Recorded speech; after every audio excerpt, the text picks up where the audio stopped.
Hi guys, जय जगन्नाथ। नमस्कार। T lifestyle को मोर स्वागत। मु तुलसी आज एक न्यू ब्लॉग आपण मानक पुणी नहीं आसुची। चलतु देखा आज आमर न्यू ब्लॉग टी कौन अच्छी। वीडियोटी जमार स्किप करेंगे ना, देखी चलतु आग को कौन चली। जदि आपण मानक मोर वीडियो भल लगे प्लीज प्लीज प्लीज सब्सक्राइब कर जमार भूलें। आपण मानकर भल पाइबा स्नेह श्रद्धारू मोर ए वीडियो को आग को आगे पारि। चलतु देखा आज वीडियोटी कौन अच्छी। बहुत दिन है आपण मान पाखे मोर वीडियो पहुँची पारना, कारण मुझे घरे रहूना, बाहर को पड़े आसी, मत टाइम भी मिलूना वीडियो करने। आज मु ड्यूटी जाइना, छुट्टी रे अच्छी। भाविली मोर फ्रेंड मानक आउ एक न्यू ब्लॉग नहीं आसबि। से आज 5 मिनिट टाइम रे मु आपण मानक आउ एक नुआ वीडियो नहीं आसुची। चलतु देखा आज वीडियोटी कौन अच्छी। देखो आमर कौन आज खाइबा प्रस्तुति चलती, आसतु देखा। देखो यहाँ आमर किचेन ने आमर आलू बैगण कटा सरी, सेपटे करेईर तेल बसी सारा, सेपटे बेलार बेसन गुलैकी चिप्स छाणापी प्रस्तुति चलती। आमर खाइबा रेडी हो सारे आम खाइबा। सकाळु आम भात खाइलु, एबे 5टा बाजिला, भोक लगिलानी, से किछि टिके खाइदेबी। राति हेले रुषेई करिबु, भात खाइबु।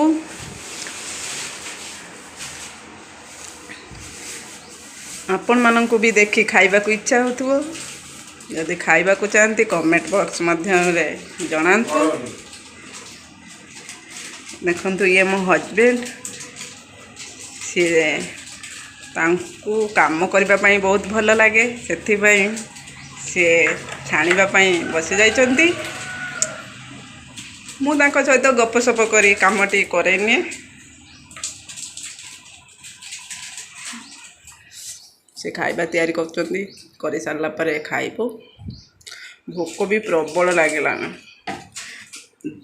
11टा बेले भात खाइथिल तो भोक प्रबल लागिलानी, सेति खाइबा तो तैयारी हो सारे खाली खाइबा। आसतु सेपटे देखा। एटा आम रूम देखंतु, रूम देखंतु। देखंतु आमर खाइबा प्रस्तुति है, खाइबा चलती। खाइबा केमिति लागुची कहतु पुआ? खाइबा भल लागुची? राम इड़ा न खाइबा भल लागुची ना? देखंतु आमर आंब गछरे आंब फड़ी, केते आंब धरी सब भाउज खाई देइचंती। देखंतु आम आंब गछरे केते आंब धरछि।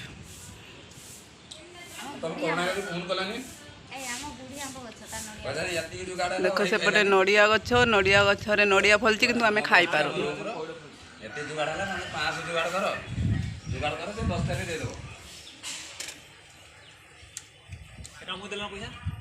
देख छात पुरे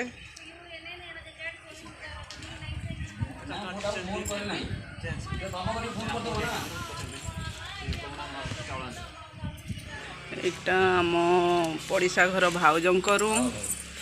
देखंतु भाउज देखंतु केमिति तर तर होई पड़े जाउचंती। काले तांको वीडियो मु कर देबी, सेथि पे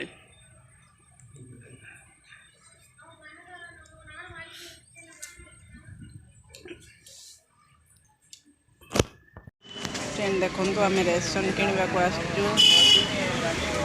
देखंतु दुकान ले भली की भली रेशन सब मिलुची।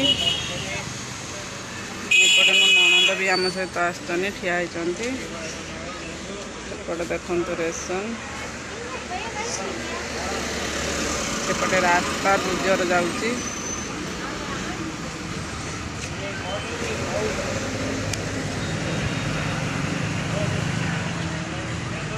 सेपटे मो हजबैंड ठिया होइचंती रेशन दुकान ले।